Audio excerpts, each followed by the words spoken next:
물이 얼굴을 타고 흘러내렸습니다. 사돈이 제 얼굴을 향해 물을 뿌린 거였어요. 간병인 주제에 감히 우리 집안에 기어 올라와? 상견례장이었습니다. 20명이 넘는 사람들이 전부 저를 보고 있었어요. 그 사람이 핸드백에서 손수건을 꺼내 바닥에 던졌습니다. 원래 하시던 일이잖아요. 닦아요. 저는 고개를 숙였어요. 새벽 4시부터 일어나 30년을 일했습니다. 남의 기저귀를 갈고 욕을 먹고 그래도 웃으며 살았어요. 한 번도 부끄러운 적 없었는데 제 딸아이가 울고 있었어요. 너도 결국 네 엄마처럼 남의 똥이나 치우며 살게 될 거야. 그때 문이 열렸습니다. 강 회장님이 서 계셨어요. 바닥에 손수건과 제 젖은 얼굴을 번갈아 보셨습니다. 이 이야기는 6개월 전으로 거슬러 올라갑니다. 이야기 시작 전 구독과 좋아요 부탁드려요. 어디에서 듣고 계신지 적어주시면 그쪽을 향해 복 받으시길 기도드리겠습니다. 저는 간병인입니다. 30년을 그렇게 살았어요. 새벽 4시에 알람이 울리면 눈을 뜨고 어둠 속에서 옷을 입고 찬물로 세수를 하고 집을 나섭니다. 4시 반 버스를 타면 병원에 5시에 도착해요. 복도에 형광등이 켜지기도 전에 환자분 병실 문을 열거든요. 기저귀를 갈고 체위를 바꿔드리고 세수를 시켜드리고 아침을 먹여드립니다. 숟가락이 입에 닿기도 전에 뱉어내시는 분도 계시고 팔을 휘두르시는 분도 계셨어요. 한 번은 죽이 얼굴에 튀었습니다. 환자분 보호자가 달려오시더니 하시는 말씀이요. 아이고, 아버지 손 안 다치셨어요? 제 얼굴에 죽이 묻어 있었는데 그분은 저를 한 번도 안 보셨어요. 그게 간병인이에요. 투명인간. 아파도 안 보이고 울어도 안 들려요. 30년을 그렇게 살면 가끔 제 이름이 뭔지도 헷갈릴 때가 있었습니다. 남편이 떠난 건 지은이가 3살 때였어요. 폐암이었습니다. 발견했을 때는 이미 사기였고 석 달을 버텼어요. 마지막 날 남편이 제 손을 잡으며 그러더라고요.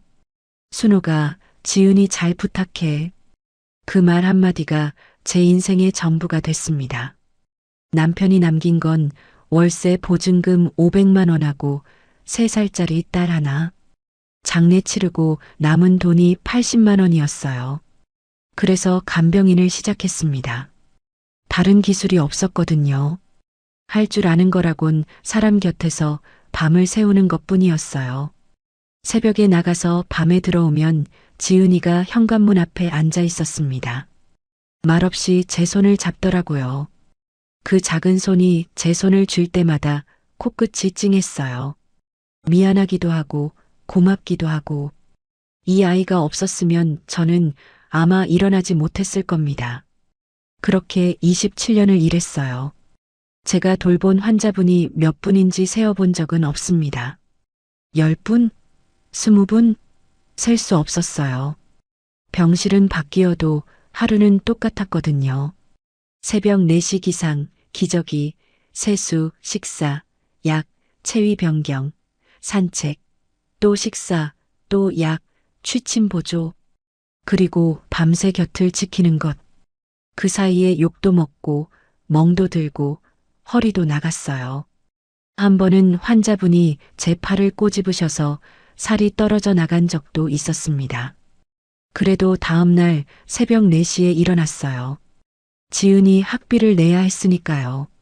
그런데 30년 간병 인생에서 딱 한 분, 잊을 수 없는 어르신이 계셨어요. 27살 때였습니다. 병원에서 파견 나간 간병이었어요.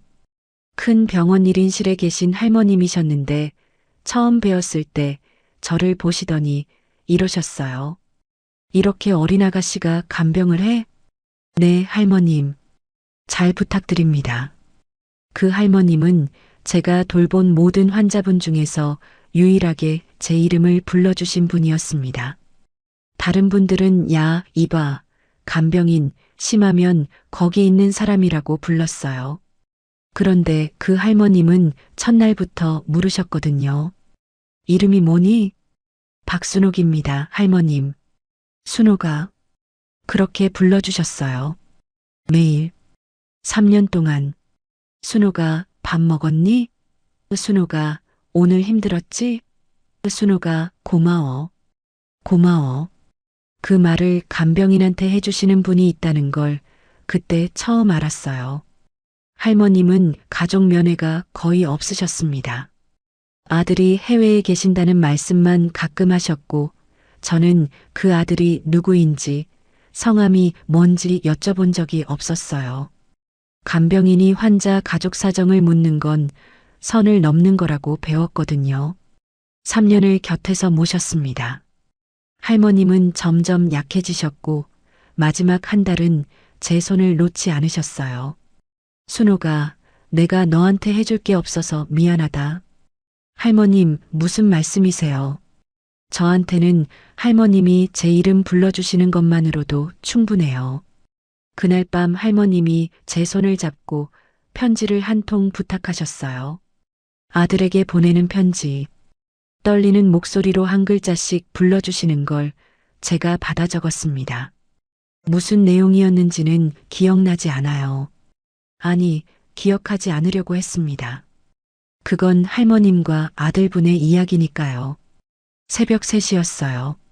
할머님의 심장이 멈춘 건 저는 할머님 손을 잡고 있었습니다. 의사 선생님이 오시기 전까지 놓지 않았어요. 차가워지는 손을 잡고 앉아 있었습니다.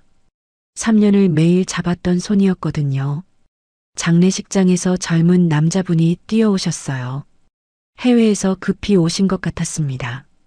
영안실 복도에서 무릎을 꿇고 어머니 하셨어요.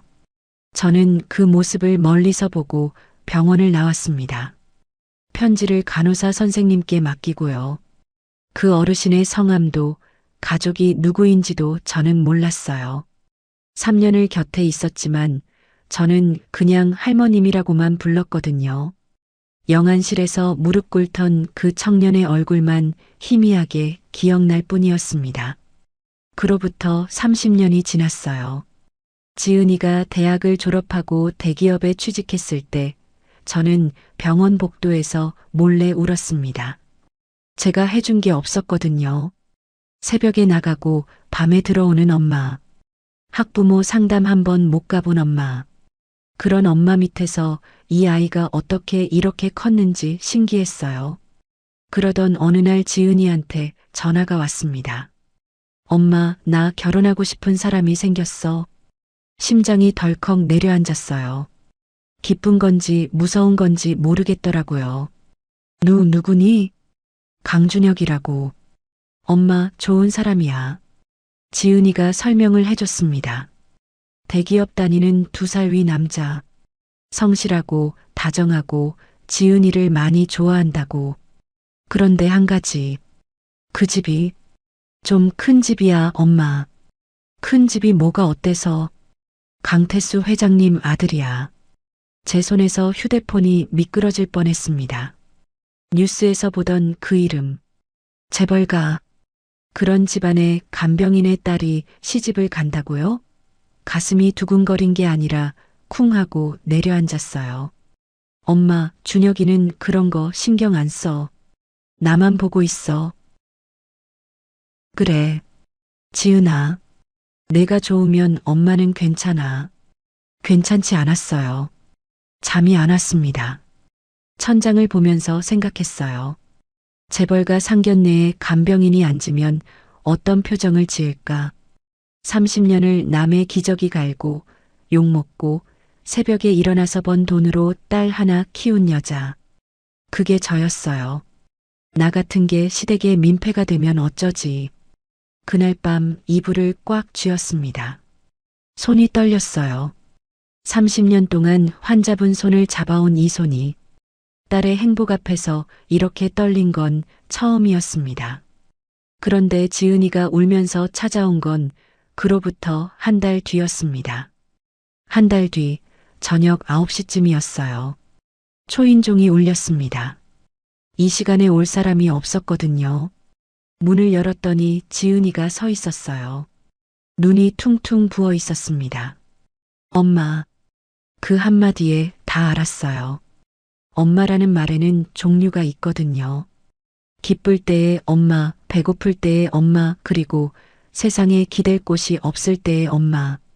지은이가 부른 건 세 번째 엄마였습니다. 들어와. 밥 먹었니? 지은이를 안으로 들이고 냉장고를 열어 찬밥을 꺼냈어요. 밥을 데우면서 아무 말도 하지 않았습니다. 먼저 물으면 안 될 것 같았거든요. 지은이가 스스로 말할 때까지 기다려야 했어요. 30년을 간병하면서 배운 게 있다면 사람은 준비가 되었을 때 입을 연다는 거였습니다. 계란 후라이를 올려 밥을 내밀었어요. 지은이가 숟가락을 짚다가 놓더니 고개를 떨궜습니다. 엄마, 나 결혼 못할 수도 있어. 숟가락을 쥔 제 손이 멈췄어요. 준혁이 어머님이 그러셨대. 준혁이한테. 지은이의 입술이 떨렸습니다. 간병인 출신 딸이랑 사돈이라니 창피해서 얼굴을 못 들겠다고. 거기서 멈추지 않았어요. 그 집 어머님이 준혁이한테 그러셨대. 그 집안이 뭐하는 집안인데 우리랑 사돈을 맺어? 너 지금 정신이 있는 거니? 그러셨대. 지은이의 눈에서 눈물이 뚝 떨어졌습니다. 밥 위에. 저는 그 눈물을 보면서 입을 꽉 다물었어요. 가슴 한가운데를 누가 못으로 찌르는 것 같았습니다.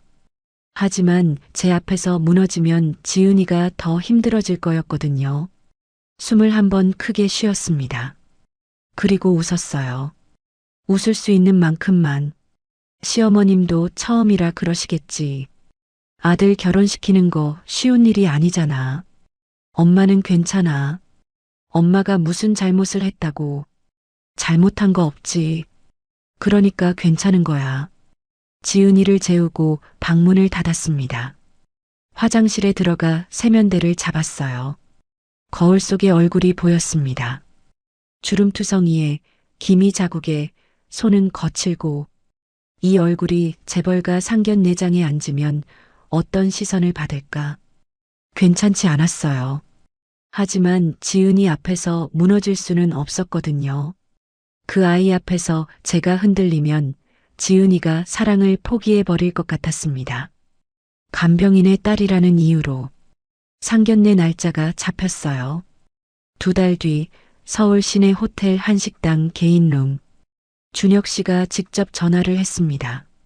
예의 바르고 목소리가 따뜻한 청년이었어요.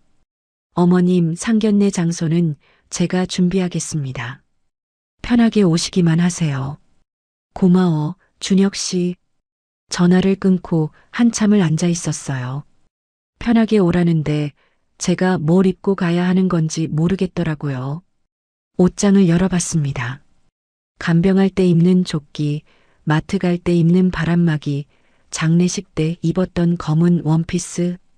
재벌가 상견례에 입고 갈 옷이 한 벌도 없었어요. 주말에 백화점에 갔습니다.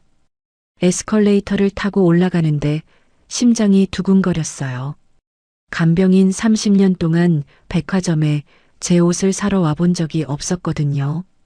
지은이 교복, 지은이 운동화, 지은이 가방은 사러 왔었지만 여성복 매장에 들어서니까 직원이 다가왔어요. 저를 위아래로 훑어보더니 표정은 친절했지만 눈빛은 아니었습니다. 간병인이 30년을 하면 사람 눈빛은 읽을 줄 알게 돼요. 어떤 걸 찾으세요? 상견례에 입을 옷을요. 옷을 여러 벌 입어봤어요. 거울 앞에 설 때마다 어색했습니다. 옷이 저한테 맞는 건지 제가 옷한테 안 맞는 건지 모르겠더라고요. 결국 연한 회색 정장 세트를 골랐어요. 67만 원. 제 월급의 절반이었습니다. 카드를 내밀 때 손이 떨렸어요. 30년 간병인 월급을 모아서 산 첫 번째 정장이었습니다. 집에 돌아와서 옷걸이에 정장을 걸어놓고 한참을 봤어요. 비닐 커버 안에 들어있는 연한 회색 정장. 이 옷을 입으면 저도 괜찮은 사람으로 보일 수 있을까? 그런 생각을 했습니다. 지은이한테 사진을 보냈어요. 엄만 예뻐. 진짜 예쁘다. 지은이의 답장에 그날 밤은 웃으며 잠들었습니다. 그런데 상견례 일주일 전 지은이한테 다시 전화가 왔어요. 엄마, 나 하나만 물어봐도 돼? 뭔데? 준혁이 누나가 준혁이한테 카톡을 보냈대. 목소리가 가라앉아 있었습니다. 뭐라고 보냈는데? 지은이가 카톡 캡처를 보내왔어요. 시누이 될 사람 강서연 씨가 준혁 씨한테 보낸 메시지. 오빠, 진짜 간병인 집안이랑 결혼할 거야? 엄마가 지금 난리야. 그 밑에 서연 씨가 상견례 참석하는 친척들한테 보낸 단체 카톡이 캡처되어 있었습니다. 사돈될 분이 간병인이래요. 남의 집 기저귀 갈던 분이래요. 오셔서 보시면 아시겠지만 좀 그렇습니다. 웃음 이모티콘까지 붙어 있었어요. 제 손이 떨렸습니다. 폰 화면이 흔들려서 글씨가 안 읽혔어요. 30년을 일했습니다. 새벽 4시에 일어나서 남의 부모님을 제 부모님처럼 모셨어요. 그게 부끄러운 일이었나요? 기저귀를 갈고 욕을 먹고 밤새 곁을 지키는 게 그렇게 창피한 일이었나요? 엄마, 준혁이가 서연이한테 전화해서 싸웠대. 다시는 이런 짓 하지 말라고. 준혁 씨가? 응. 준혁이가 누나가 한 번 더 이러면 나 진짜 집안이랑 인연 끊는다 그랬대. 가슴이 먹먹했어요. 아직 사위도 안 된 사람이 제 딸을 위해서 가족한테 그런 말을 했다니. 준혁 씨가 고마우면서도 그 청년이 가족과 사이가 벌어질까봐 마음이 쓰였습니다. 엄마, 상견례 안 가도 돼. 우리끼리 결혼해도 돼. 무슨 소리야? 상견례는 해야지.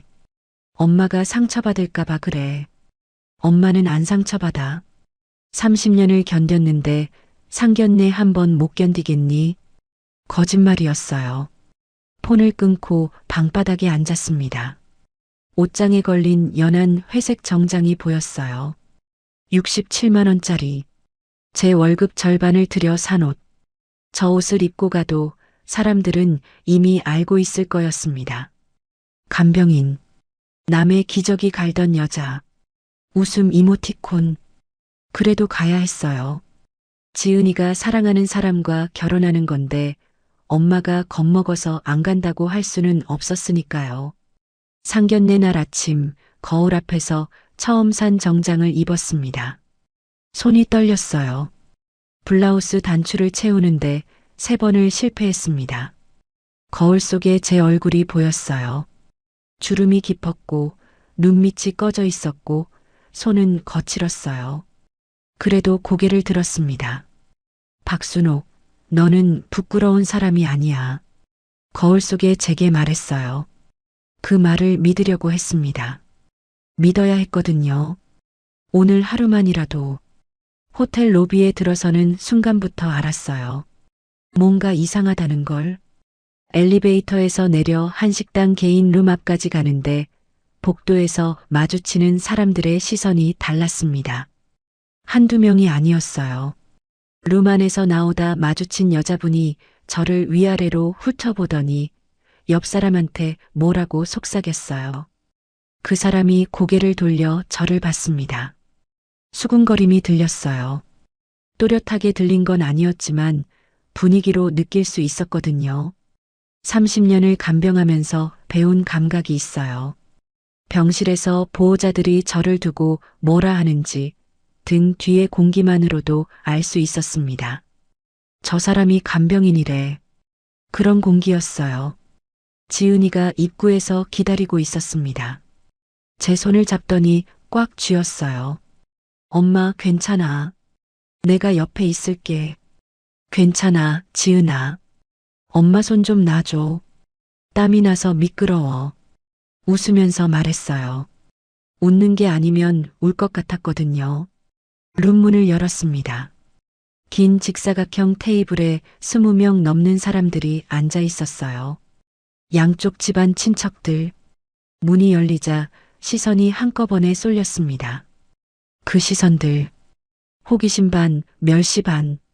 어떤 분은 제 옷을 봤고 어떤 분은 제 손을 봤어요. 67만 원짜리 정장을 입었지만 제 손은 가릴 수가 없었거든요. 30년 동안 소독약과 세제에 절어 갈라진 손. 그 손이 테이블 위에 올라가는 게 싫어서 무릎 위에 올려놨습니다. 준혁 씨가 와서 인사했어요. 어머님, 어서 오세요. 이쪽 자리로 앉으시죠. 고마워, 준혁 씨. 자리에 앉았습니다. 맞은편에 자리가 2개 비어 있었어요. 하나는 시어머니 될 분, 하나는 바깥 사돈 자리. 준혁 씨가 조용히 말해줬어요. 아버지가 오늘 좀 늦으십니다. 개인 일정이 있으셔서요. 옆에 앉은 서연 씨가 코웃음을 쳤어요. 낮은 목소리였지만 들렸습니다. 아버지 오늘도 산소에 가셨어. 30년이 지났는데 아직도 지질이야. 그 말의 의미를 저는 몰랐어요. 그때는 서미란 씨가 들어온 건 제가 자리에 앉은 지 5분 뒤였습니다. 문이 열리고 진한 네이비 트위드 재킷에 큰 진주 귀걸이, 짧은 퍼머 머리, 룸 안에 향수 냄새가 퍼졌어요. 비싼 냄새였습니다. 제가 쓰는 손 소독제 냄새하고는 달랐어요. 서미란 씨가 자리에 앉으면서 저를 봤습니다. 위에서 아래로, 느리게, 옷을 보고, 얼굴을 보고, 손을 보고, 그 시선을 저는 알아요. 병원에서 환자 보호자가 처음 간병인을 볼 때 하는 시선. 이 사람한테 맡겨도 되나? 하는 눈. 하지만 그건 환자를 걱정하는 눈이었고 서미란 씨의 눈은 달랐습니다. 값을 매기는 눈이었어요. 그래서 서미란 씨가 입을 열었습니다. 인사도 악수도 미소도 없이. 뭐 하시는 분이라고요? 20명이 넘는 사람들 앞에서 테이블 한가운데서 마이크가 있는 것처럼 또렷한 목소리로 저는 숨을 한번 쉬었습니다. 가슴이 떨렸지만 목소리는 떨지 않으려고 했어요. 간병일을 하고 있습니다.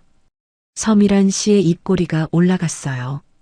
비웃는 게 티가 나는 사람이 있고 안 나는 사람이 있는데 이 사람은 보여주려고 비웃는 사람이었습니다. 간병인. 한 번 더 말했어요. 마치 확인하는 것처럼. 하지만 확인이 아니었습니다. 낙인이었어요. 간병인 주제에 감히 우리 집안에 기어 올라오다니 심장이 멈추는 것 같았습니다. 집안이 이 모양이니 딸 교육도 안 됐겠지. 남의 집 기저귀나 갈던 손으로 우리 집안에 들어올 생각을 하다니 참. 한마디 한마디가 못이었어요. 가슴에 하나씩 박혔습니다. 20명이 넘는 사람들이 듣고 있었어요. 아무도 말리지 않았습니다.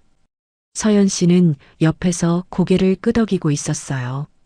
마치 어머니 말이 맞다는 듯이. 지은이가 벌떡 일어섰습니다.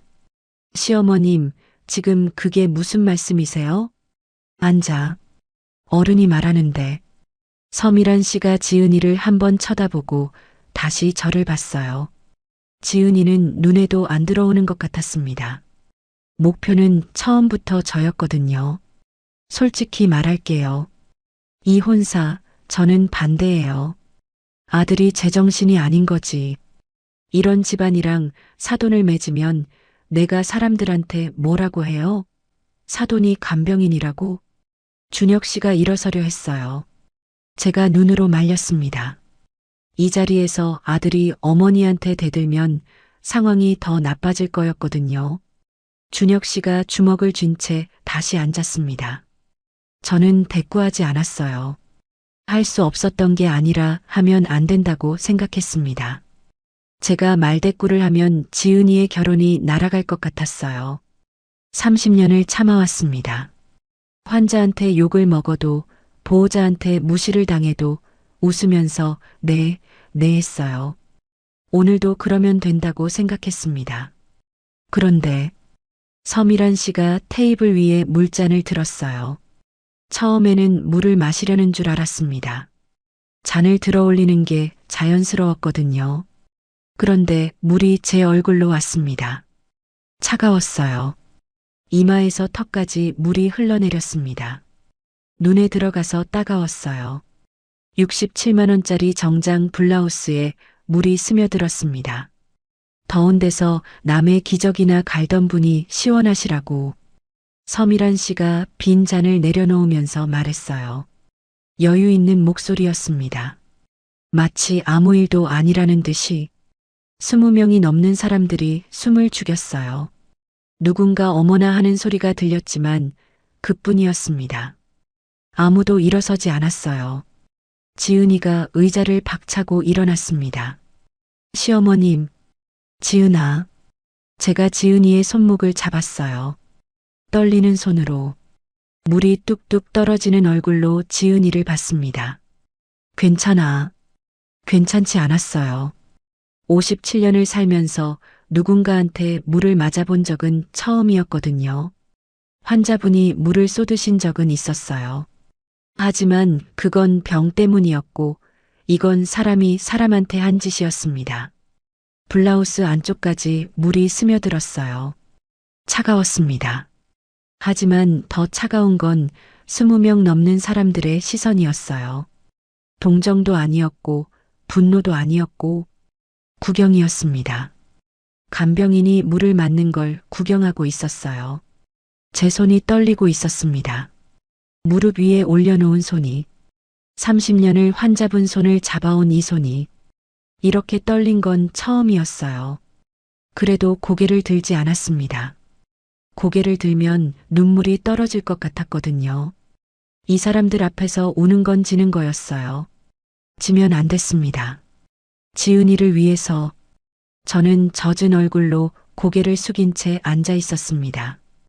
67만 원짜리 정장이 젖어가고 있었어요. 처음 산 정장이. 그런데 서미란 씨는 거기서 멈추지 않았습니다. 물이 턱에서 뚝뚝 떨어지고 있었어요. 블라우스 안쪽까지 차가운 물이 스며들었습니다. 등이 젖었어요. 제 몸이 떨리는 게 추워서인지 무서워서인지 모르겠더라고요. 지은이가 냅킨을 집어 제 얼굴을 닦으려 했어요. 제가 손으로 막았습니다. 괜찮아. 앉아있어. 냅킨을 받아서 스스로 닦았어요. 천천히. 이마, 볼, 턱. 정장깃에 스며든 물은 닦이지 않았습니다. 67만 원짜리 정장에 물자국이 번지고 있었어요. 그걸 보면서 생각했습니다. 이 옷은 다시는 못 입겠구나. 서미란 씨가 저를 보고 있었어요. 물을 뿌리고도 아무렇지도 않은 얼굴. 아니, 만족스러운 얼굴이었습니다. 자기가 한 짓에 만족하는 사람. 30년을 간병하면서 그런 사람을 본 적이 있었어요.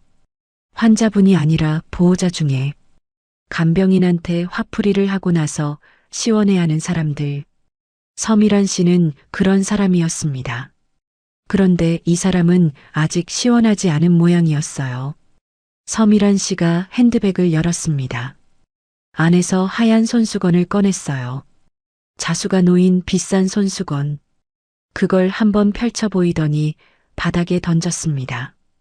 제 발 앞에 간병인이시라며 저를 내려다보면서 말했어요. 여기 물 좀 닦아요. 원래 하시던 일이잖아요. 남의 집 바닥 닦고 기저귀 갈고. 그게 당신 일이잖아. 상견례 왔으면 뭐라도 하나 해야 하는 거 아니에요? 심장이 멎는 것 같았어요. 바닥에 떨어진 손수건이 보였습니다. 하얀 천이 어두운 대리석 바닥 위에 구겨져 있었어요.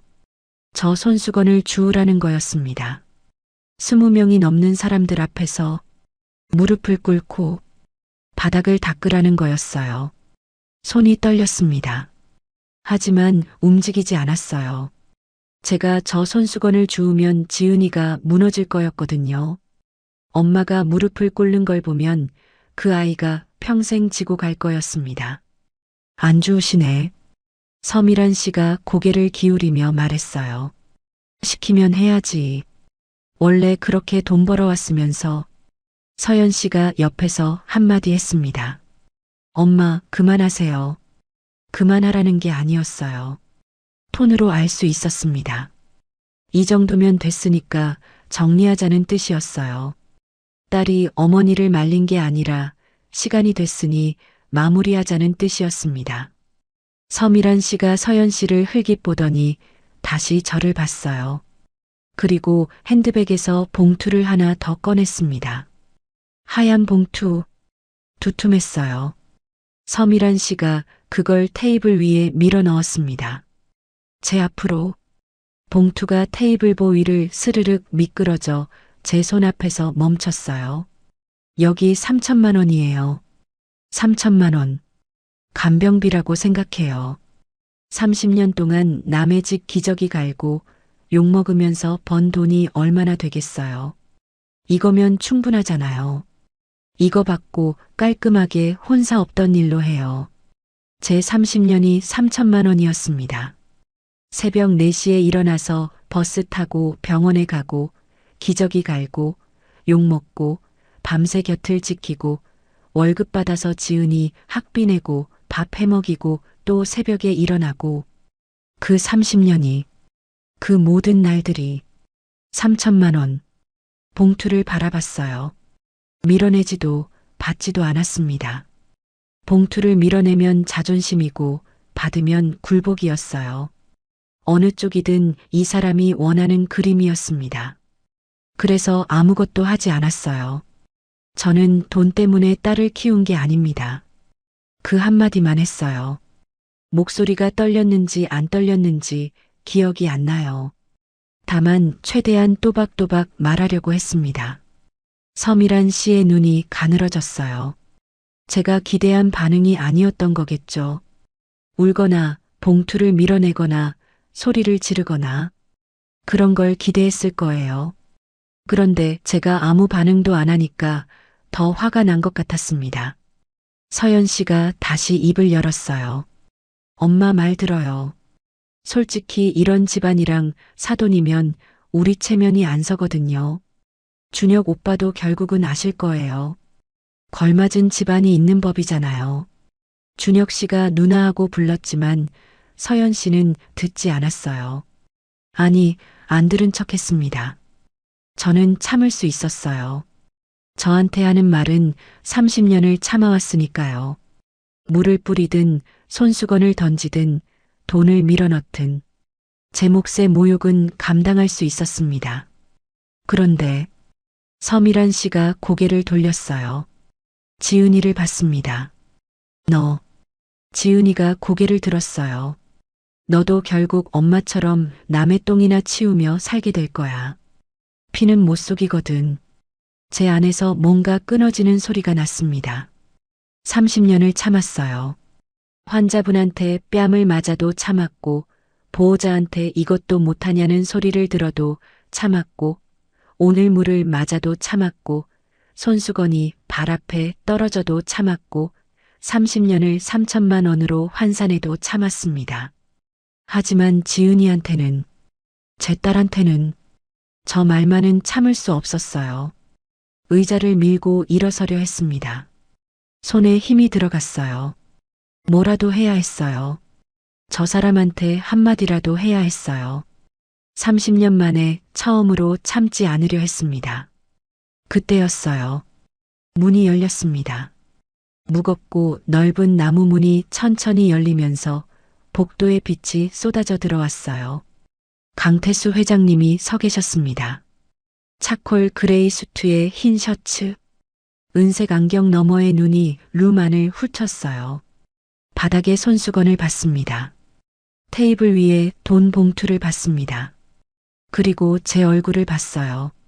물이 마르지 않은 제 얼굴을. 그 눈이 달라졌습니다. 처음에는 분노였어요. 그 다음에는 뭔가 다른 것이었습니다. 마치 아는 사람을 본 것 같은 눈이었어요. 강 회장님이 서미란 씨를 보지 않고 서연 씨를 보지 않고 준혁 씨를 보지 않고 저만 보고 있었습니다. 혹시 강 회장님의 목소리가 떨리고 있었어요. 혹시 이름이 어떻게 되십니까? 20명이 넘는 사람들이 숨을 죽였습니다. 혹시 이름이 어떻게 되십니까? 방안이 조용해졌어요. 서미란 씨도 서연 씨도 하객들도 전부 강 회장님을 봤습니다. 아무도 예상하지 못한 질문이었거든요.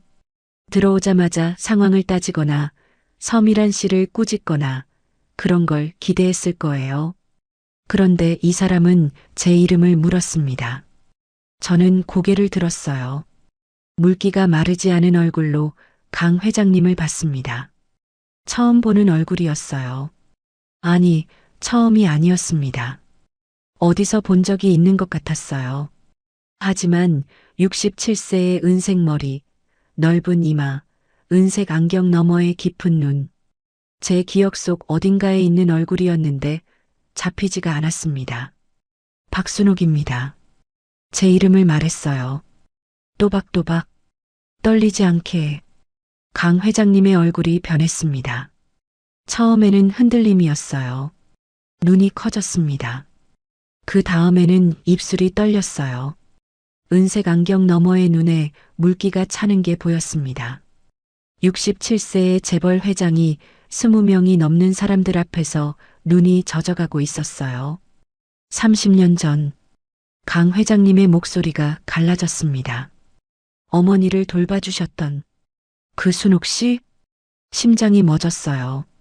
어머니, 돌봐주셨던 순옥 씨, 30년 전, 병원 1인실, 3년 동안 제 이름을 불러주신 할머님, 그 할머님의 아들이 강태수 씨, 혹시 저도 모르게 입이 열렸어요.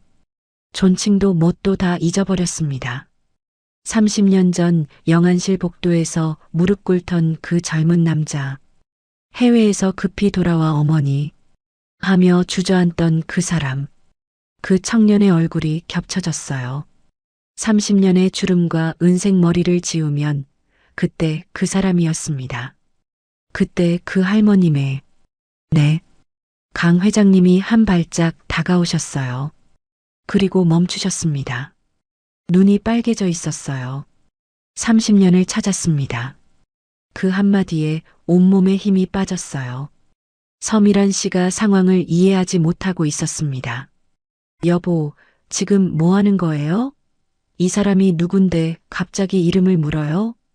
강 회장님이 서미란 씨를 봤어요. 아까와 같은 눈이 아니었습니다. 차가웠어요. 지금 바닥에 떨어진 손수건은 뭐고 이 사람 얼굴에 물은 뭐요? 서미란 씨가 움찔했지만 기세를 꺾지 않았어요. 잘 됐어, 여보. 이런 집안이랑 사돈은 안 맺어. 간병인이 뭔데 우리 집안에 기어 올라오냐고. 보내요. 강 회장님이 서미란 씨를 한참 바라봤습니다. 아무 말도 하지 않았어요. 그 침묵이 무서웠습니다. 분노를 소리로 내는 사람보다 침묵으로 담는 사람이 더 무서운 법이거든요. 그리고 저를 다시 봤어요. 30년 전 이야기를 하겠습니다. 강 회장님이 자리에 앉지 않고 서서 말을 시작하셨어요. 20명이 넘는 사람들을 향해.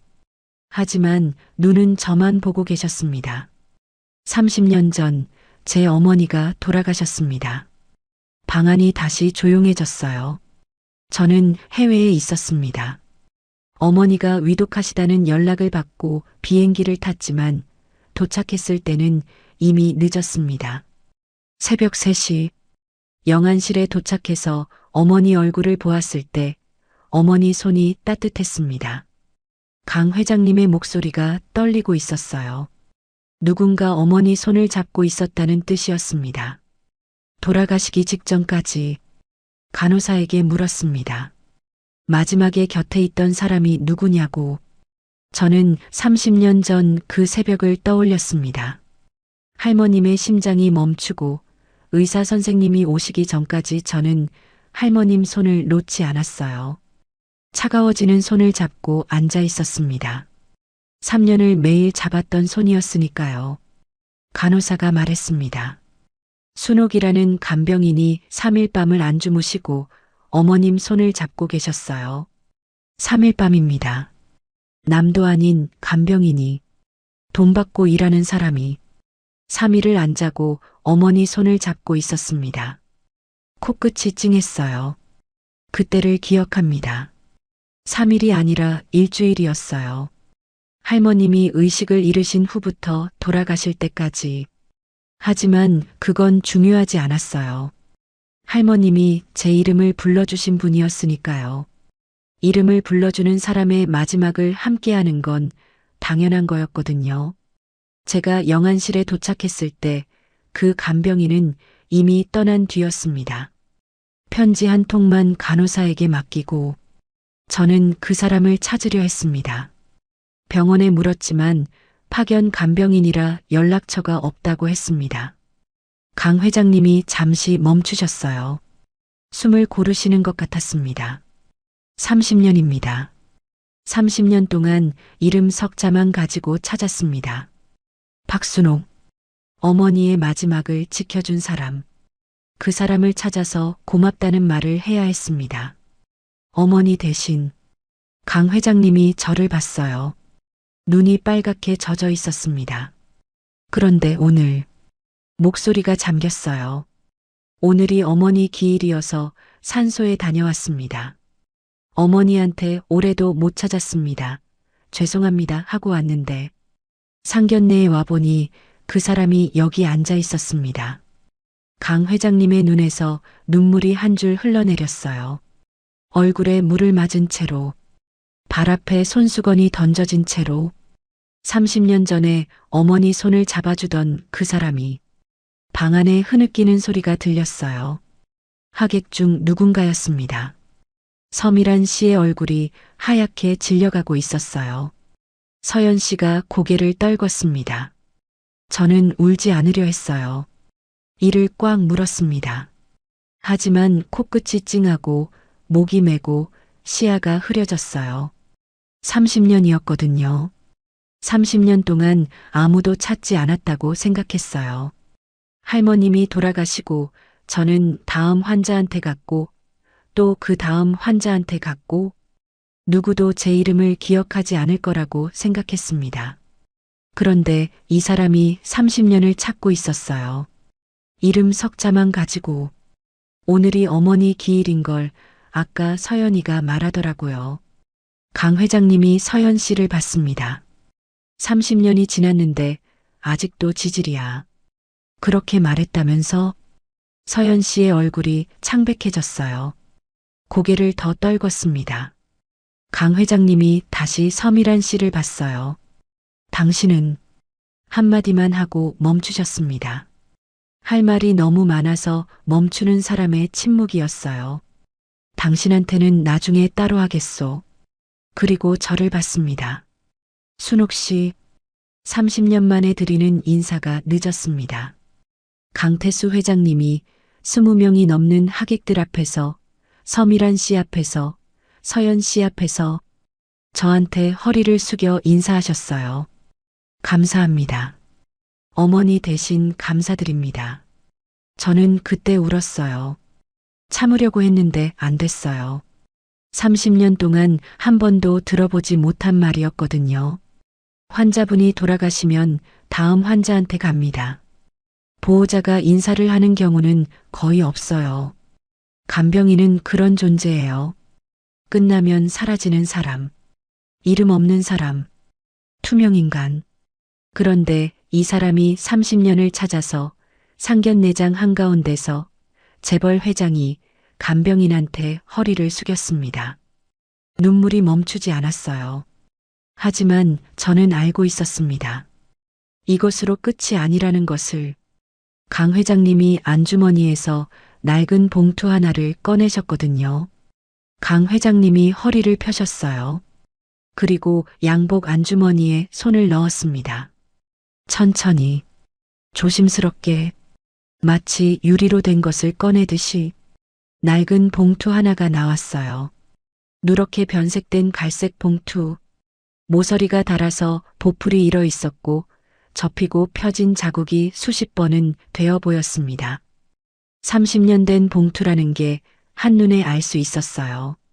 그 봉투를 보는 순간 저는 알았습니다. 할머님, 할머님이 마지막 밤에 부탁하신 그 편지. 태수야, 엄마가 마지막으로 부탁한다. 떨리는 목소리로 한 글자씩 불러주시던 할머님의 음성이 귓가에 들리는 것 같았어요. 제가 받아 적었습니다. 병실 조명 아래에서 할머님 손을 잡은 채로 무슨 내용이었는지 기억하지 않으려 했어요. 그건 할머님과 아들분의 이야기니까요. 그런데 30년 뒤 그 편지가 지금 이 상견례장에 있었습니다. 강 회장님이 봉투에서 접힌 종이 한 장과 사진 한 장을 꺼내셨어요. 이것은 어머니가 돌아가시기 전날 밤 순옥 씨한테 부탁해서 쓴 편지입니다. 방안이 숨을 죽였어요. 30년 동안 제가 품고 다녔습니다. 양복 안주머니에 매일 강 회장님의 손이 떨리고 있었습니다. 종이를 펼치는 손끝이 30년을 매일 품고 다닌 편지를 이 자리에서 읽으려는 거였어요. 읽겠습니다. 강 회장님이 편지를 펼쳤어요. 종이가 바스락거렸습니다. 누런 종이에 연필로 적힌 글씨, 제 글씨였어요. 30년 전 27살에 제가 쓴 글씨. 태수야. 강 회장님의 목소리가 처음부터 갈라졌습니다. 엄마가 마지막으로 부탁한다. 읽고 있는 건 강 회장님이었지만 들리는 건 할머님 목소리였어요. 그날 밤 제 손을 꽉 잡으시면서 한 글자씩 불러주시던 이 편지를 써준 순옥이라는 아가씨가 있다. 숨이 막혔어요. 제 이름이었습니다. 3년을 곁에서 돌봐줬는데 이 아이가 내 손을 잡아줄 때마다 내가 온 줄 알았다. 강 회장님이 멈추셨어요. 고개를 숙이셨습니다. 어깨가 한번 떨렸어요. 잠시 뒤 다시 고개를 드셨습니다. 세상에 이렇게 따뜻한 사람이 있더구나. 제 눈에서 눈물이 떨어졌습니다. 할머님이 저한테 그런 마음을 가지고 계셨어요. 3년 동안 저는 할머님의 손을 잡았을 뿐이에요. 이름을 불러주셔서 고마워서, 고맙다고 말해주셔서 고마워서, 그냥 곁에 있었을 뿐인데. 태수야, 이 은혜를 꼭 갚아라. 강 회장님의 목소리가 높아졌어요. 떨림이 아니라 힘이 실렸습니다. 이 아이한테 함부로 하는 사람이 있으면 내가 막아줘라. 그 순간 서미란 씨의 얼굴이 하얘졌어요. 엄마 마지막 부탁이다. 강 회장님이 편지를 접었습니다. 천천히 다시 봉투에 넣으셨어요. 그리고 봉투 안에서 사진 한 장을 꺼내셨습니다. 이것은 어머니와 순옥 씨가 함께 찍은 사진입니다. 병원 정원에서 찍은 사진이었어요. 기억났습니다. 할머님이 몸 상태가 좋으신 날 휠체어를 밀고 정원에 나갔었어요. 봄이었습니다. 벚꽃이 피어 있었어요. 할머님이 순호가 사진 찍자 하셔서 간호사 선생님한테 부탁했었거든요. 저는 할머님 옆에 쪼그려 앉아서 손을 잡고 웃었어요. 할머님도 웃으셨습니다. 그 사진을 강 회장님이 30년 동안 편지와 함께 가지고 계셨던 거예요. 강 회장님이 사진을 테이블 위에 놓으셨습니다. 서미란 씨가 놓여있는 돈 봉투 옆에 3천만 원짜리 봉투와 30년 된 사진이 나란히 놓였어요. 강 회장님이 서미란 씨를 봤습니다. 당신이 물을 뿌리고 손수건을 던진 그 사람이 한마디 한마디가 또렷했어요. 내 어머니 임종을 지킨 은인이야. 서미란 씨의 입이 벌어졌지만 소리가 나오지 않았어요. 돌아가신 어머니가 30년 전에 막아달라고 부탁한 그 사람이야. 강 회장님이 한 발짝 서미란 씨 쪽으로 다가갔어요. 당신이 3천만 원을 밀어넣으면서 간병비라고 한 그 사람이 내 어머니한테는 아들보다 귀한 사람이었어. 서미란 씨의 손이 테이블 위에서 떨리고 있었습니다. 진주 귀걸이가 흔들렸어요. 그걸 제가 어떻게 알았겠어요. 겨우 나온 말이었습니다. 강 회장님이 멈추셨어요. 서미란 씨를 내려다보시며 말했습니다. 알았으면 안 그랬겠소? 서미란 씨가 대답하지 못했어요. 은인이 아니면 그래도 되는 거요? 그 한마디가 상견례장을 관통했습니다. 서미란 씨가 고개를 돌렸어요. 서연 씨를 봤습니다. 도와달라는 눈이었어요. 하지만 서연 씨는 고개를 떨군 채 아무 말도 하지 않았습니다. 아까 30년이 지났는데 아직도 지질이야라고 했던 그 입이 굳게 닫혀 있었어요. 하객들 사이에서 웅성거림이 시작됐습니다. 아까와는 다른 웅성거림. 아까는 간병인을 구경하는 소리였고 지금은 서미란 씨를 보는 소리였어요. 공기가 바뀌었습니다. 완전히 테이블 위에 놓인 것들이 보였어요. 3천만 원짜리 봉투, 30년 된 편지와 사진, 서미란 씨의 빈 물잔, 바닥에 손수건, 같은 테이블 위에서 3천만 원과 30년이 마주보고 있었습니다. 어느 쪽이 더 무거운지는 이 자리에 있는 모든 사람이 알고 있었어요. 서미란 씨가 의자 등받이에 기대 앉았습니다. 아까의 위압감은 사라져 있었어요. 진한 네이비 트위드 재킷이 갑자기 작아 보였습니다. 큰 진주 귀걸이가 초라해 보였어요. 옷과 장신구가 사람을 만드는 게 아니라는 걸 이 사람은 오늘 처음 알았을 거예요. 저는 울고 있었습니다. 소리 없이 눈물만 흐르고 있었어요. 할머님 때문이었습니다. 30년 전에 돌아가신 할머님이 30년 뒤에도 저를 지켜주고 계셨어요. 이 아이한테 함부로 하는 사람이 있으면 내가 막아줘라. 그 한마디가 할머님이 제 이름을 불러주셨을 때 저는 세상에서 처음으로 사람 취급을 받았어요. 그 3년이 제 인생에서 가장 따뜻한 시간이었습니다. 할머님이 돌아가시고 나서 저는 다시 투명 인간이 됐어요. 다시야 이봐 간병인으로 살았습니다. 그런데 할머님은 떠나시면서도 저를 기억하고 계셨어요. 아들한테 편지를 남기면서까지. 순옥 씨, 강 회장님이 저를 부르셨어요. 어머니 대신 제가 약속드리겠습니다. 강 회장님의 눈이 젖어 있었지만 목소리는 단단했습니다. 이 자리에 있는 모든 분이 증인입니다. 앞으로 이분에게 함부로 하는 사람은 저 강태수가 용납하지 않겠습니다. 20명이 넘는 하객들이 고개를 끄덕이고 있었어요. 아까 구경하던 사람들이었습니다. 지금은 다른 표정이었어요. 서미란 씨가 입술을 달싹였습니다. 뭔가 말하려는 것 같았지만 소리가 나오지 않았어요. 얼굴에 남아있는 건 분노도 경멸도 아니었습니다. 두려움이었어요. 저는 눈물을 닦았습니다. 냅킨으로. 물에 젖었던 얼굴이 이번에는 눈물에 젖었어요. 하지만 같은 젖음이 아니었습니다. 아까는 치욕이었고 지금은 감사였어요. 하지만 저는 알고 있었습니다. 이것으로 끝이 아니라는 것을. 강 회장님이 서미란 씨를 대신 혼내주셨다고 해서 모든 게 해결되는 건 아니거든요. 이건 강 회장님의 싸움이 아니었어요. 제 싸움이었습니다. 제가 일어섰습니다. 의자를 밀고 일어섰어요. 물에 젖은 정장이 몸에 달라붙어 있었고 눈물 자국이 볼에 남아 있었고 제 손은 아직 떨리고 있었습니다. 하지만 일어섰어요. 지은이가 엄마하고 불렀지만 제가 고개를 저었어요. 30년을 참았습니다. 환자분한테 뺨을 맞아도 보호자한테 이것밖에 못하냐는 소리를 들어도 항상 네 했어요. 상대방이 대신 싸워주길 기대한 적도 없었어요. 그런데 오늘 강 회장님이 대신 싸워주셨습니다. 감사했어요. 하지만 이건 강 회장님의 일이 아니었어요. 서미란 씨가 일어서려 하고 있었습니다. 의자 팔걸이를 잡고 옆에서 서연 씨가 서미란 씨의 팔을 잡아 부축하고 있었어요.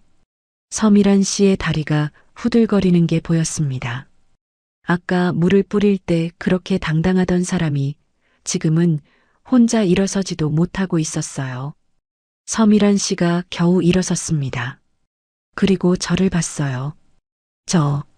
순옥 씨, 처음이었어요. 제 이름을 부른 게 아까까지 간병인, 당신, 이 사람이었던 사람이 순옥 씨라고 했습니다. 이름을 불러준 게 아니라 이름을 부를 수밖에 없어진 거였어요. 제가 몰랐습니다. 그런 사연이 있는 줄은. 서미란 씨가 고개를 숙였어요. 상체가 약간 굽혀졌습니다. 인사라고 하기엔 얕고 고개를 숙인 것이라고 하기엔 어중간한 자세. 진심이 아니라는 게 보였어요. 30년을 사람 표정을 읽으며 살아온 간병인이에요. 진심으로 사과하는 사람과 상황 때문에 머리를 숙이는 사람은 달랐습니다. 이 사람은 후자였어요. 강 회장님이 무서워서 숙이는 거였습니다. 사연을 몰라서 그런 거지. 알았으면 제가 그랬겠습니까? 그 말에 강 회장님이 뭔가 말하려 했어요. 하지만 제가 먼저 입을 열었습니다. 사돈. 제 목소리가 나왔어요. 처음으로. 서미란 씨가 저를 봤습니다. 20명이 넘는 하객이 저를 봤습니다. 강 회장님도 서연 씨도 지은이도 준혁 씨도 전부 저를 보고 있었어요. 저는 용서하지 않겠습니다.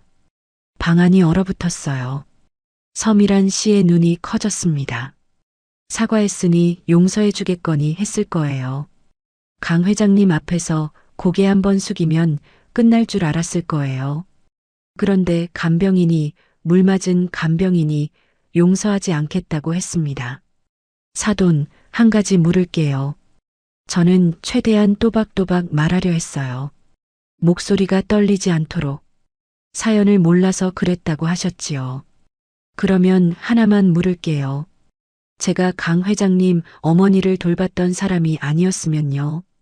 그냥 간병인이었으면요. 그러면 물을 뿌려도 되는 거예요? 손수건을 던져도 되는 거예요? 3천만 원에 사람을 사도 되는 거예요? 서미란 씨가 입을 열었지만 아무 소리도 나오지 않았어요. 간병인이면 물을 뿌려도 됩니까? 한마디 한마디에 힘을 실었습니다.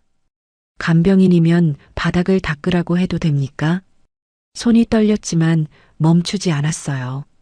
간병인이면 딸한테 엄마처럼 남의 똥이나 치우며 살게 될 거야 해도 됩니까? 지은이의 숨 넘어가는 소리가 들렸어요. 그 아이는 울고 있었습니다. 안 됩니다. 제 목소리였어요. 제가 57년 살면서 이렇게 단단한 목소리를 낸 건 처음이었습니다. 간병인이든 청소부든 식당 아주머니든 사람한테 물을 뿌리면 안 되는 겁니다. 사연이 있든 없든 사람을 사람으로 대해야 하는 겁니다. 그걸 사돈은 오늘 처음 배우신 거예요. 서미란 씨의 고개가 더 떨어졌어요. 아까처럼 어중간한 게 아니라 진짜로 떨어졌습니다. 어깨가 움츠러들었어요. 방 안의 시선이 전부 서미란 씨를 향하고 있었거든요. 아까 저한테 쏟아졌던 그 시선이 이제 이 사람한테 가고 있었습니다. 저는 숨을 한번 쉬었어요. 하지만 서미란 씨가 고개를 살짝 들었어요. 제 딸이 사랑하는 사람과 결혼하는 걸 제가 막을 권리는 없습니다. 지은이가 엄마하고 울먹였어요. 지은이가 준혁 씨를 사랑하고 준혁 씨가 지은이를 사랑하면 부모가 할 수 있는 건 축복뿐입니다. 저는 그 축복을 빼앗지 않겠습니다. 방 안에 누군가 코를 풀었어요. 한두 명이 아니었습니다. 대신 조건이 있습니다. 서미란 씨가 저를 봤어요. 두려운 눈이었습니다. 다시는 제 딸을 간병인의 딸이라고 부르지 마세요. 서미란 씨가 입술을 달싹였어요.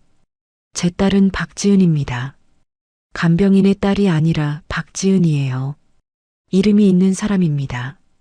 사돈도 서연 씨도 이 자리에 있는 모든 분도 제 딸을 이름으로 불러주세요. 그게 제 조건입니다.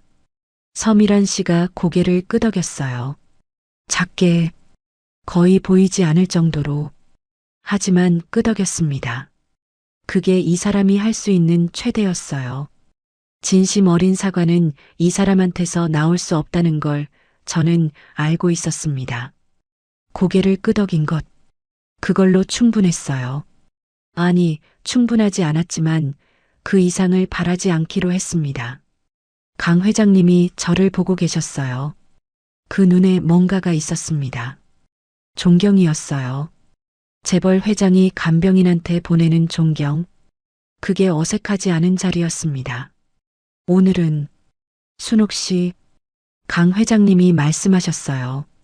어머니가 왜 순옥 씨를 그렇게 아꼈는지 이제 알겠습니다.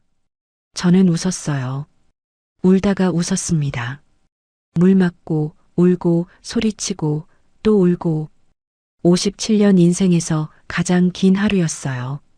지은이가 달려와서 저를 안았습니다. 준혁 씨가 옆에 서서 고개를 숙였어요. 어머님, 죄송합니다. 제가 더 빨리 막았어야 했습니다. 아니야, 준혁 씨. 이건 내가 해야 할 말이었어. 진짜였어요. 누가 대신해 줄 수 없는 말이었습니다. 바닥에 손수건이 아직 있었어요. 서미란 씨가 던진 하얀 손수건. 아무도 줍지 않았습니다. 테이블 위에는 3천만 원짜리 봉투가 그대로 있었고 그 옆에 30년 된 사진이 놓여 있었어요. 서미란 씨가 돈 봉투를 집어 핸드백에 넣었습니다. 소리 없이 아까 그걸 밀어 넣을 때의 당당함은 사라져 있었어요. 쥐구멍에 들어가듯 봉투를 집어넣는 손이 떨리고 있었습니다. 서연 씨가 서미란 씨를 부축하며 자리에서 일어났어요. 죄송합니다. 서연 씨가 고개를 숙이며 말했어요. 서미란 씨 대신 이 집안에서 진심에 가장 가까운 사과는 딸이 대신 한 이 한마디였습니다. 두 사람이 문을 열고 나갔어요. 방 안이 다시 조용해졌습니다. 하지만 아까의 조용함과는 달랐어요. 아까는 공포의 침묵이었고 지금은 안도의 침묵이었습니다. 강 회장님이 하객들을 보셨어요. 불편을 드려서 죄송합니다. 오늘 상견례는 이대로 진행하겠습니다. 그리고 빈자리 하나를 건너뛰어 제 옆에 앉으셨어요. 사돈어른 식사하시죠. 사돈어른. 그 호칭이 간병인이 아니라 사돈어른이라고. 재벌 회장이 간병인한테 사돈어른이라고 했어요. 저는 고개를 끄덕였습니다. 눈물이 또 나올 것 같아서 말을 하지 못했어요. 대신 젓가락을 들었습니다. 떨리는 손으로. 67만 원짜리 정장은 젖어 있었지만 저는 이 자리에 앉아 있었습니다. 그로부터 1년 뒤, 지은이가 결혼했습니다. 5월이었어요. 벚꽃이 지고 장미가 피기 시작하는 계절. 호텔 예식장이 아니라 작은 정원 웨딩이었어요. 지은이가 원했거든요. 엄마, 나 하늘 보이는 데서 결혼하고 싶어. 그래서 경기도 외곽의 작은 가든에서 식을 올렸습니다. 저는 한복을 입었어요. 연한 분홍 저고리에 남색 치마. 지은이가 골라준 거였어요. 한복 가게에서 입어보는데 지은이가 울었습니다. 엄마 예뻐하면서 저도 울었어요. 57년 살면서 한복을 입은 건 이번이 세 번째였거든요. 시집갈 때, 지은이 돌잔치 때, 그리고 오늘 강 회장님이 제 옆에 앉으셨어요. 사돈어른, 날씨가 좋소? 네, 좋네요. 그게 다였어요. 긴 말이 필요 없었습니다. 나란히 앉아서 하늘을 보고 꽃을 보고 아이들을 봤어요. 그걸로 충분했습니다. 강 회장님이 가끔 그러셨어요. 긴 말 없이 옆에 앉아 계시는. 1년 동안 명절이면 전화를 주셨고 지은이 결혼 준비에 필요한 것들을 조용히 챙겨주셨어요. 어머니가 살아계셨으면 하셨을 일이라고 하시면서 한 번도 은혜를 갚겠다는 식으로 말씀하신 적은 없어요. 그냥 가족처럼 하셨습니다. 준혁 씨가 지은이 손을 잡고 버질로드를 걸어왔어요. 하얀 드레스를 입은 지은이가 웃고 있었습니다. 환하게. 29년을 키우면서 저 아이가 이렇게 환하게 웃는 걸 본 적이 몇 번이나 될까요? 많지 않았어요. 저 때문이었습니다. 엄마가 힘들어 보이니까 아이도 마음 놓고 웃지 못했던 거예요. 그런데 오늘은 웃고 있었어요. 진짜로. 저는 눈물을 참았습니다. 오늘은 안 울기로 했거든요. 1년 전에 충분히 울었으니까. 서미란 씨도 와 있었어요. 1년 전과 달라진 게 있었습니다. 저한테 인사를 했어요. 사돈.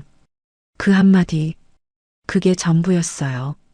미소도 악수도 추가적인 말도 없었습니다. 하지만 간병인이 아니라 사돈이었어요. 이 사람한테는 그게 최대였습니다. 진심 어린 사과는 아마 평생 이 사람한테서 나오지 않을 거예요. 저도 기대하지 않았어요. 용서하지 않았으니까요. 하지만 같은 자리에 앉아 있었습니다. 같은 아이들의 결혼을 축하하고 있었어요. 용서하지 않는 것과 함께 앉을 수 없는 것은 다른 거였습니다. 서연 씨가 다가와서 고개를 숙였어요. 어머님 축하드립니다. 어머님, 1년 전에 카카오톡으로 간병인 크크를 보냈던 사람이 어머님이라고 했습니다. 사람은 안 변해요. 하지만 태도는 변합니다. 그걸로 된 거였어요. 준혁 씨가 주례 없이 직접 서약을 읽었어요. 지은 씨, 당신의 엄마가 30년 동안 환자분들 손을 잡아주셨듯이 저도 당신 손을 놓지 않겠습니다. 지은이가 울었어요. 하객들이 울었어요. 저는 이를 꽉 물었습니다. 안 울기로 했는데 옆에서 강 회장님이 낮은 목소리로 말씀하셨어요. 사돈어른 울어도 됩니다. 오늘은 그래서 울었어요. 소리 없이 눈물만 흘렸습니다. 기쁜 눈물이었어요. 처음으로 식이 끝나고 가족 사진을 찍었습니다. 카메라맨이 가족분들 모이세요 했을 때 저는 뒤로 빠지려 했어요.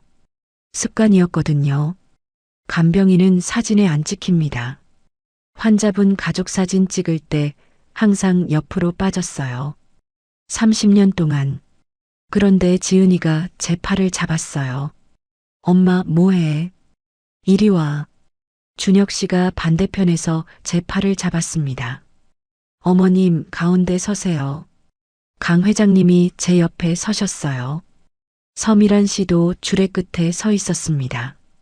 서연 씨도 한 줄로 섰어요. 이 사람들 가운데에 제가 있었습니다. 카메라맨이 웃으세요 했어요. 웃었습니다. 진짜로. 첫 번째 추석이었어요. 강 회장님 댁에 갔습니다. 넓은 거실에 제사상이 차려져 있었어요. 시할머니 영정사진이 놓여 있었습니다. 30년 전 제 이름을 불러주시던 그 할머님. 영정사진 속 할머님이 웃고 계셨어요. 병원에서 찍은 사진이 아니라 젊었을 때 사진이었습니다. 하지만 저는 알아볼 수 있었어요. 눈웃음이 같았거든요. 저를 올렸습니다. 할머님, 저 순옥이에요. 잘 지내고 있습니다. 속으로 인사했어요. 강 회장님이 제사가 끝나고 말씀하셨어요. 순옥 씨, 오늘은 앉아 계세요. 아이들이 다 합니다. 지은이와 준혁 씨가 부엌에서 설거지를 하고 있었어요. 서연 씨가 과일을 깎고 있었습니다. 서미란 씨는 거실 한쪽에 앉아 텔레비전을 보고 있었어요. 저한테 말을 걸지는 않았지만 같은 공간에 있었습니다. 그걸로 됐어요. 저는 소파에 앉았습니다. 앉아 있는 게 어색했어요.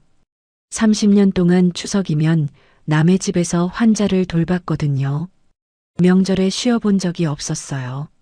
앉아 있으면 뭔가를 해야 할 것 같고 일어서면 여기가 제 자리가 맞나 싶고 강 회장님이 옆에 앉으셨어요.